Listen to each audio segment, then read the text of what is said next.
My husband John had a close friend, Harper Beth. So close that they shared the same bed, even ate from the same ice cream cone. I told him to keep some distance. But he just sighed, exasperated. Nancy, if something were going to happen, it would have happened already. Can we just have a little trust here? Fine. So I turned around and got myself a male best friend. The night John stayed out again with Beth, I barely reacted. When he came home around noon, he brought tom yum soup, my favorite Thai dish. For once, he took the initiative to explain. We haven't hung out in a while. And we had too much to drink last night. We just got a hotel to crash. Don't worry, nothing happened. I slept on the floor. He made sure to emphasize that last part. After all, the last time this happened, we had a huge fight. I accused him of having no sense of boundaries despite being married, and I wouldn't let it go until I confronted Beth directly. Beth was his old neighbor, his childhood friend. Despite being a woman, she was one of the guys. Loud, carefree, always treating everyone like an old buddy. I had seen her more than once casually plopping down on their laps, laughing and joking, sharing drinks like it was nothing. At first, John had the patience to explain. But as time went on, he got sick of it. Eventually he snapped. If anything was going to happen between us, it would have happened long before you married me. Then he slammed the door and left. The funny thing was, his friends actually told me, that's just how Beth is. We all see her as a little sister, and John thinks of her as family. You're overthinking it. Little sister? What kind of sister had no concept of boundaries? I was miserable. I told John that if he didn't learn how to keep his distance, we might as well get a divorce. For a while he did keep his distance. But that only led to Beth making a show of it whenever I was around. Nancy, see? I'm not sitting next to John. John, you should take Nancy home early tonight. Don't drink with us too long. We don't want Nancy getting mad. John isn't the same John anymore. He's on a leash now. I wouldn't dare get too close. She always made sure I was within earshot. Naturally, it created an awkward atmosphere. And just like that, I became the petty, jealous, unreasonable wife in everyone's eyes. That was when things between John and me started to shift. When we started becoming distant. Now, looking at the takeout bag in his hand at what used to be my favorite meal, I felt nothing. John must have noticed my coldness because he set the bag down and walked over, wrapping his arms around me. His voice was soft, coaxing. Baby, didn't you want to see that movie? I'm not going to the office today. Let's go watch it together. That movie, I had been looking forward to it for months. When it came out, I asked John to go with me. He said he was too busy. A few days later, I saw a post on Beth's social media. The picture didn't show their faces, but the hand in the frame, the long fingers, the wedding ring on the left hand, was unmistakably John's. They were holding movie tickets. Now, catching the faint scent of perfume on his shirt, I pulled away expressionlessly. No need. I went back to packing my suitcase. Nancy. His voice sharpened with irritation as he grabbed my wrist. Are you pulling this running away act again? I already told you, Beth and I aren't what you think. I know. I calmly pulled my hand free. You're just friends. Something in my tone must have thrown him off because his expression stiffened. He hesitated, then frowned. Then what the hell are you making a scene for? I'm going on a business trip. His face darkened. He stared at me for a long time as if trying to figure out whether I was lying. But there was nothing to find. I was calm, as I no longer cared. Who he watched movies with, who he spent the night out with, who he took on dates. None of it mattered anymore. It was clear I wasn't angry. But the calmer I was, the more frustrated John became. He seemed convinced I was giving him the silent treatment, stubbornly trying to make amends. He grabbed my hand, insisting we go to the movies. I watched as he hastily pulled on his jacket, growing more and more impatient. Finally, I couldn't hold back any longer and gently reminded him, there's no need. The movie I wanted to see isn't in theaters anymore. His fingers froze on his phone screen. For a brief moment, I saw a flicker of emotions cross his face, too many to decipher. The air between us turned thick, heavy with silence. On the table, the soup grew colder by the second. I bent down, placed the last item into my suitcase and zipped it shut. After that day, John suddenly became unusually affectionate. While I was away on my trip, he texted me like clockwork, morning and night, asking about my schedule, wanting to know exactly when I'd be back. I told him, On the day of my return, as I walked out of the airport, I spotted his car. A sleek black Bugatti parked by the curb. The moment he saw me, he quickly got out, striding over as if it was the most natural thing in the world to take my suitcase from me. But when we reached the car, I saw her, Beth, sitting in the passenger seat, legs crossed, arm casually resting on the open window. When she saw me, she flashed a bright, syrupy sweet smile. "Nancy, I'm just hitching a ride. I'll be out of your way soon, promise. Hope you don't mind." Her tone was playful, her expression anything but apologetic. John finished loading my suitcase and turned back, his voice a little stiff. She was nearby, so I told her I'd give her a lift. "You don't mind, right?" Before I could respond, Beth leaned further out the window, grinning. Good thing John was around, or I'd be stuck in the middle of nowhere. "You have no idea how hard it is to get a cab from my place." She laughed, playfully punching John in the chest. "And of course, if John ever dares to leave me stranded, I'll just tattle to his parents." She kept talking, giggling as she teased him.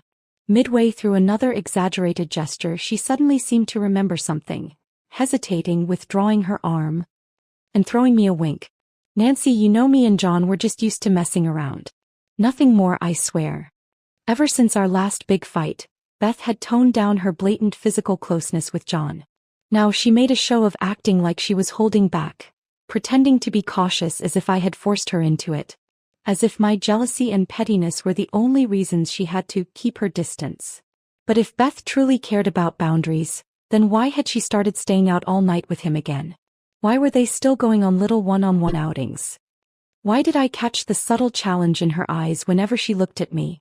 In the past, this kind of mind game would have set me off. But now, I couldn't be bothered. Even when John hesitated and offered, "Beth, maybe you should get out," I simply waved him off, opening the backseat door myself. "Doesn't matter. I have a friend who needs a ride too. He'll sit in the back with me." A friend. John barely had time to register what I said before a voice called out my name. Turning around, I saw his expression shift in an instant. A tall, broad-shouldered man, dressed in an outrageously flashy outfit, was making his way toward me, dragging a suitcase behind him. The moment he caught up, he shot me a pouty look. "Nancy, that was so mean of you. I was just grabbing my luggage and poof, you disappeared." Then, with exaggerated dramatics, he latched onto my arm, flashing a charming, playful smile. "I'm all alone in this big city, you have to take care of me." The scene froze both John and Beth in place.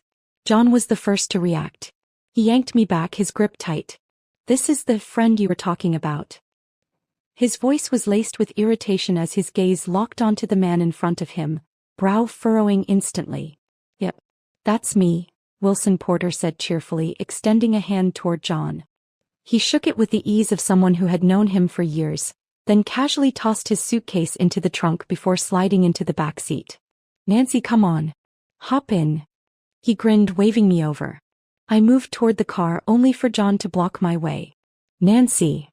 He leaned in, his voice lower, his jaw tight. I could almost hear his teeth grinding. Who the hell is he? I met his gaze. Unwavering. Just a friend. From the corner of my eye, I caught Beth still comfortably seated in the front, not moving an inch. For once, John had no retort. Wilson chatted with me the entire ride, which made the front seats feel unusually quiet. Beth wasn't usually the silent type. Anytime we traveled together, she'd be glued to John's side, chattering non-stop, reminiscing about their childhood embarrassments, gossiping about mutual friends. Their conversations always flowed so naturally, so effortlessly, and always about things I had no way of joining in on. But today, no matter how many times Beth tried to start a conversation, John's responses were short, detached. A drive that should have taken 30 minutes wrapped up in 15. After dropping them off, John unexpectedly opened the front passenger door for me. "Sit up here," he said. I glanced at him for a moment, then stayed right where I was. "I'm fine in the back." My voice was calm. "I'm tired. Let's just go home." I closed my eyes, resting my head against the seat. John said nothing, but when he shut the door, the sound was louder than usual. He stormed into the house with a dark expression. I had barely taken off my coat when I saw him head straight for the living room, lighting a cigarette. The glow of the flame flickered across his face, casting shifting shadows. Who is that guy to you indeed? John took a long drag, then crushed the cigarette out in the ashtray, looking up at me. I met his stare, voice neutral. A friend. His expression darkened further. A guy that good-looking, just your friend? You went on that trip with him, didn't you? His anger boiled over as he kicked my suitcase. You spent days together, I snapped. Yanking open the suitcase, I met his glare head-on. My work partner was either going to be a man or a woman. Wilson is easy to get along with and damn good at his job. What's the problem with us being friends? There is a problem. He's a guy. Guys can't be just friends. I let out a short laugh. Oh, so you can have a female best friend, but I can't have a male one. That shut him up. I had never seen such a spectacular range of emotions on John's face before. Shock, frustration, disbelief. Finally, he gritted his teeth and muttered, Beth is different. We grew up together. If anything was going to happen between us, it would've. I cut him off, meeting his gaze without hesitation. Wilson and I are different too. How about giving each other a little trust? John had no comeback. For days he sulked in silence and we fell into a cold war. Then over the weekend his parents invited us over for dinner. At the table they quickly picked up on the tension between us. His mother, ever perceptive, gently prodded, John. Nancy left everything behind to be with you. You'd better be good to her. John and I had met in college. I was an only child and the original plan had always been to move back home after graduation. But for him I stayed. Hearing his mother's words, John's expression softened. As we were leaving he reached for my hand. Nancy, Before he could finish, an arm suddenly slung around his neck. John. It's been a whole week since we last hung out. Let's get together. Beth. Once again she had no qualms about draping herself over him in public. But this time, John didn't smile at her like he usually did. Instead he quickly shrugged her off, casting an uneasy glance my way. Beth noticed. She turned to me with a saccharine smile, then exaggeratedly stepped back, right into the crowd of their mutual friends who had followed behind. Nancy's here too, she remarked, feigning surprise. Behind her the others jumped in. John, you didn't even tell us you were visiting your parents. If Beth hadn't spotted you, you would have just slipped away. Exactly. And since we're all here, let's go hit the bar. A chorus of voices chimed in, full of excitement. I saw it, the flicker of temptation in John's expression. But unlike before, he hesitated. Instead of instantly agreeing, he turned to me, silently asking for my opinion. His friends noticed too. Even though John and I had been married for a while, they had always kept their distance from me. I wasn't part of their circle. And of course there was Beth. So whenever I was around, the atmosphere felt tense, forced. John tested the waters. How about you come with us? Almost instantly, I felt the mood shift. Beth's reaction was the most telling. Her lips pouted in visible displeasure, her eyes darting to their friends, silently signaling them. The entire group was waiting for my answer. They didn't want me to go. But they did want me to let John go. So I did. Gently, I slipped my hand from his grasp, my voice soft and steady. It's okay, you guys go ahead. I'll just take a cab home then. Silence. The tension in the air thickened. For a moment, John seemed torn, relieved yet guilty all at once. I'll be home early, he promised. As if that would somehow make up for it. I simply smiled. Then without another word I turned and walked out of the yard. As I stepped away, someone muttered behind me, Damn, did Nancy finally change? Not jealous of Beth anymore? She's actually letting John go out with us. 1 a.m. John hadn't come home. I didn't ask, as I had plans of my own. Wilson and I, along with a few friends, hit up the busiest bar in town. The music pounded against my eardrums, a relentless beat that made it easy to forget everything else. Our group settled into a spacious booth, and before long, we were lost in the energy of the night. A few rounds in, someone beside me suddenly got excited, pointing across the room. Holy shit. Look at that, it's getting wild over there.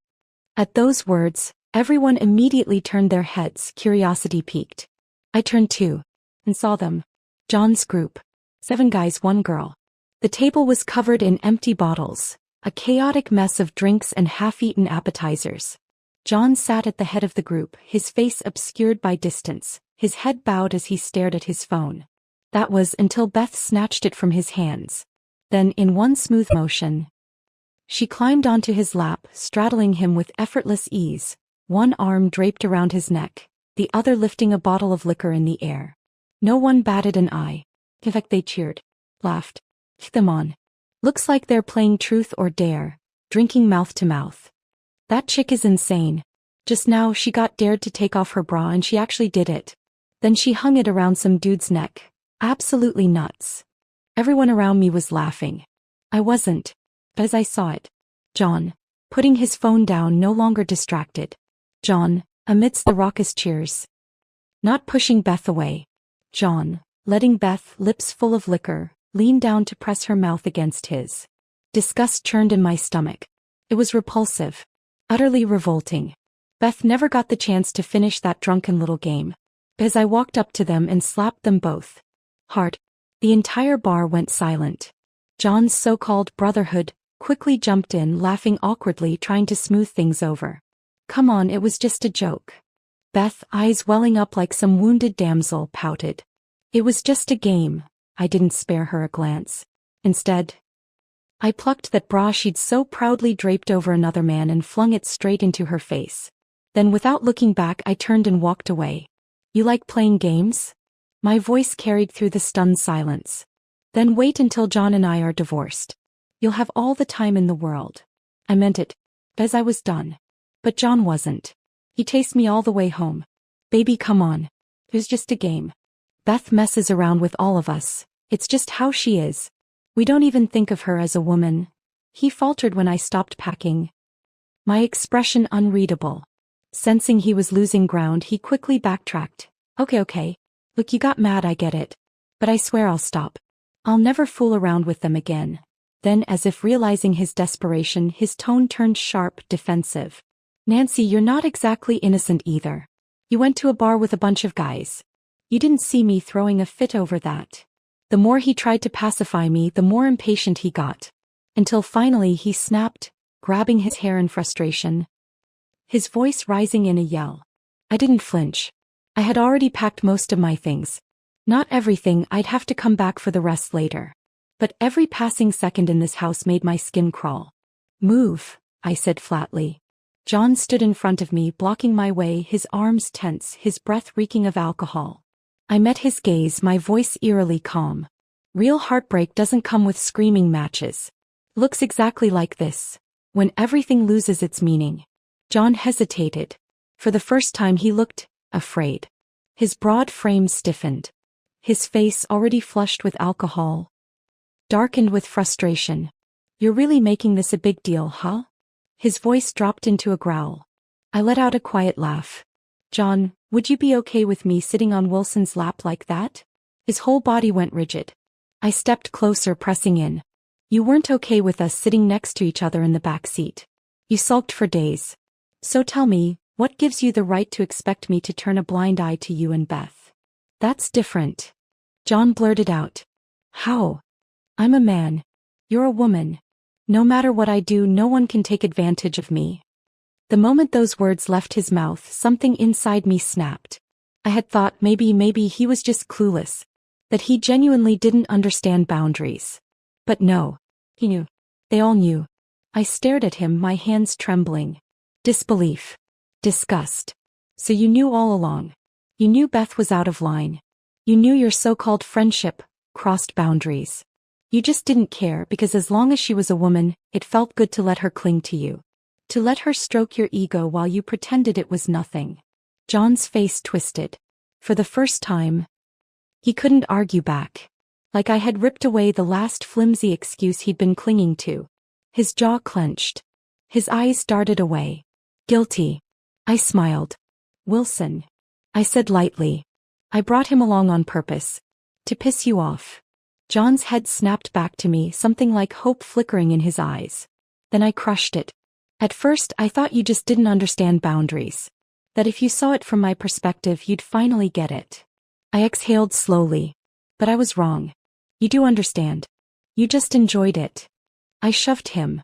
John stumbled back, crashing onto the floor. Eyes wide in shock. I didn't even blink. Didn't look at him again as I reached for my suitcase. And then with a voice devoid of warmth, I ended it. John, let's get a divorce. Because the longer I stay with you, the more disgusted I'll be. I had made up my mind. But John refused to accept it. He even went as far as bringing my parents into it, hoping they'd convince me to stay. John had always left a good impression on them. Smart, handsome, ambitious. He started his own company fresh out of college, and when we got married he had shown my parents nothing but sincerity. So, of course, they sided with him. At first. But that changed fast. Because John became famous. The bar incident. Someone had recorded it. The video went viral overnight. Suddenly, the entire internet knew the story of the wife who slapped the mistress feeding liquor to her husband while straddling his lap. The backlash was relentless. The comments were brutal. This woman is shameless. She knows he's married and still clings to him. No, it's not just that she clings to married men, she clings to everyone. Did you see her bra? She literally threw it on another guy's neck. This man is disgusting. No respect for his wife. At first Beth fought back. She argued with commenters, calling them toxic, jealous, accusing them of having dirty minds. She insisted it was all harmless friendship, just childhood buddies messing around. No one bought it. Instead, the internet started digging. And what they found only made it worse. Photos, captions, social media posts. Beth had documented everything. Her wearing their clothes, sleeping in their beds, sharing drinks, sharing ice cream, holding hands, 10 fingers intertwined. And in every post, her words practically dripped with pride. Beth was trending. John was trending too. And their entire friend circle became a laughingstock. Every guy with a girlfriend got dumped. Every single guy. Suddenly, no woman wanted to go near them. Someone even gave them a nickname, Snow White and the Seven Dwarfs. One viral comment read, "This is the worst PR disaster for Snow White in history." I watched it all unfold. And I'd be lying if I said I didn't enjoy it. Beth had been a tumor in my marriage, growing unchecked while John refused to acknowledge it. Now, the tumor had turned on him. And I had already walked away. Of course, the scandal didn't last. John and his friends weren't just rich, they were connected. Within few days the negative press vanished. Beth's social media wiped clean. Then not long after, John's parents showed up at my door. They were desperate. They begged me to see him. "He's in the hospital," his mother said, her voice trembling. "Drinking too much. The whole time he's been calling your name. Nancy, I know he messed up, but please, for the sake of your marriage, just go see him." I could have refused, but I didn't. When I arrived, John looked awful. Hollow-eyed. A shell of himself. But the moment he saw me, something flickered in his lifeless expression. Hope. He tried to sit up. I gently stopped him. "When are you getting discharged?" I asked. His eyes brightened. "Nancy, does this mean you'll forgive me? I swear I'll never make the same mistakes again. Just give me one more chance, I'll cut Beth off completely, I swear." I shattered his delusion with one sentence. "The moment you're discharged, we finalize the divorce." The words hit him like a physical blow. Pain twisted his features, beads of sweat rolling down his temples. His voice trembled. "Nancy, I didn't cheat on you. You know that. It was just messing around, that's all." He was crying now. John. The golden boy. The one women had always chased. Prideful, confident, untouchable, reduced to this. Begging. I should have felt something. But I didn't. I just shook my head, my voice steady. "John. Accept reality. We're not getting back together." That cut him deeper than anything else. He looked shattered. Confused. Desperate. "Beth came onto us," he yelled suddenly. "I didn't push her away, but I didn't cheat. Why can't you let this go?" His voice was so loud it drew attention. Our parents rushed in, the room suddenly crowded and chaotic. And right on cue, his parents started pleading. "Yes, John made mistakes, but the real problem is Beth. John always saw her as a sister. You and John have come so far. You love each other. Do you really want to throw it all away? Nancy. Listen, if you stay, everything will be yours. The house, the cars, the company, the savings, everything in your name. And if John ever does this again, he'll leave with nothing." My parents hesitated. They were listening. My mother pulled me aside, whispering, "Nancy, maybe you should give him one more chance." Their faces had softened. John had wormed his way back into their favor. He was winning them over. In the end, I agreed to give John one last chance. If he could go one full month without any contact with Beth, I would reconsider the divorce. Both our parents were present when I made the offer. John's face lit up and he agreed without hesitation, like it was the easiest thing in the world. Our families breathed a sigh of relief, believing the crisis had been averted. But only I knew, this was a game he was destined to lose. John blocked Beth. Despite her crying, pleading and trying everything to get back in touch, he ignored her. He really did cut her off. He unfollowed their entire friend group, wiped his social media clean and even started showing me his phone every day, eager to prove that he was keeping his word. Wilson, on the other hand, was baffled. "Nancy, you're not actually getting back with your ex, are you?" He leaned in, all curiosity. He had spent those days on our trip carefully analyzing my situation, even coming up with a solution. Use his own logic against him. Let John experience firsthand what it felt like to be on the other side. And it had worked. But now, I had seen John clearly for who he was. Our problem had never been Beth. I met Wilson's gaze. Unwavering. "I've already made up my mind. The divorce is happening. This deal is just so everyone else can finally see it for themselves." John's real test came soon enough. Beth's birthday.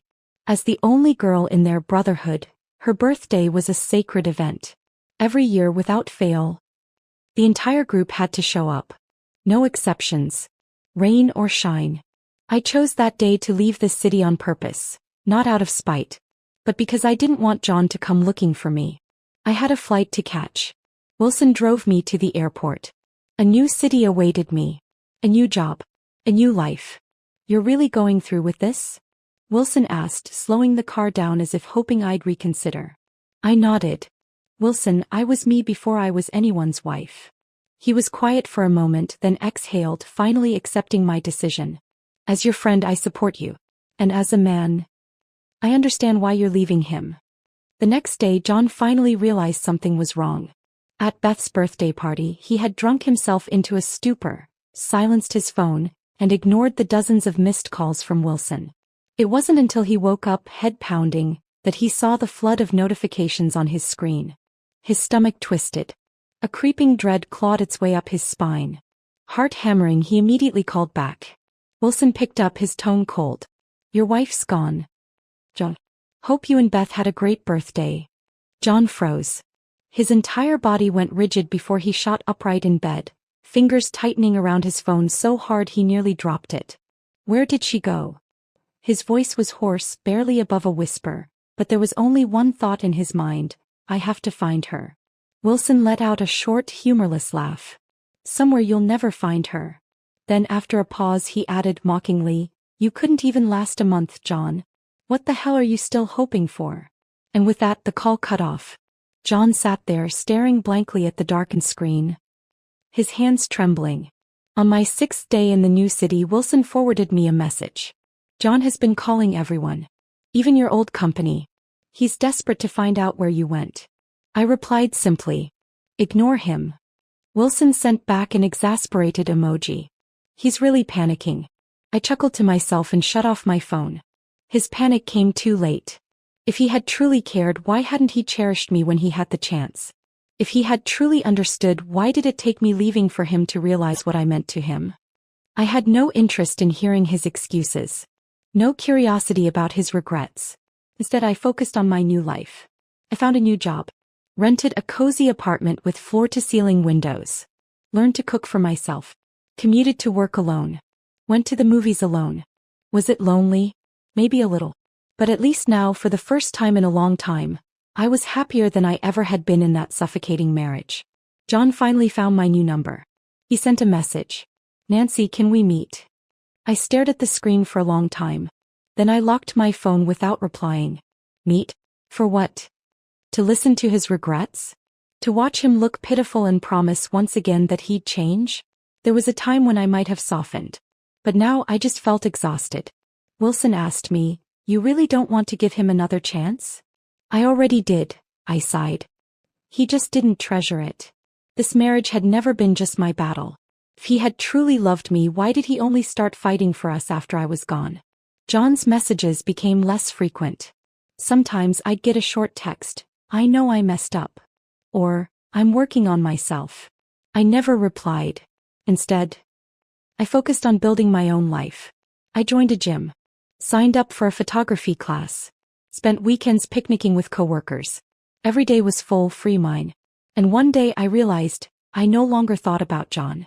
I no longer felt that hollow ache at night, no longer longed for something I had already let go. I had learned to move on. But John? Then one day a package arrived. Inside was a set of divorce papers. Tucked between the pages was a note in his familiar handwriting. "Nancy, I finally understand. You were never the person I thought would always wait for me. You deserve a better life. Sign it. Your freedom should be yours to decide." I sat there staring at those words. Then after a long moment I picked up a pen and signed my name. The day our divorce was finalized, I didn't cry. I felt no grief, no sense of loss. I simply went home, made myself a cup of coffee and stood on the balcony watching the city lights flicker on one by one. The night air was soft, the breeze gentle, carrying away every last trace of the past. And in that moment, I knew I had finally stepped out of the past and into my own future.